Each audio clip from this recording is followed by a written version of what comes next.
Hey guys, welcome back to the channel. Today I'm going to show you how to quickly compress a PDF file. So without wasting any time, let's get started. Here we have a PDF that's pretty large. It's around 3.5 MB. Let's compress it and reduce the size. We will be using an online tool for this. Head over to ILovePDF.com and click on Compress PDF. Now, just drag and drop your PDF file here. You will see 3 compression options: extreme compression, recommended compression, less compression. I'll choose extreme compression for this example. Now, click on Compress PDF. As you can see, the file size has been reduced by 71%.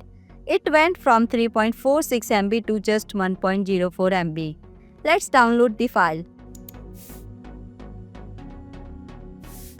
And we are done.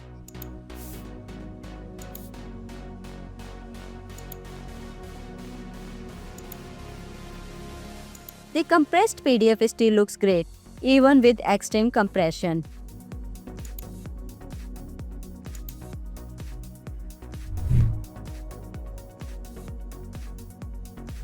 There are also other tools you can use to compress PDFs, but ILovePDF is free, super easy to use, doesn't require signups, and works perfectly every time. Plus, it offers many other features to help with PDFs. That's all for this video. If you found it helpful, consider subscribing to this channel. Thanks for watching.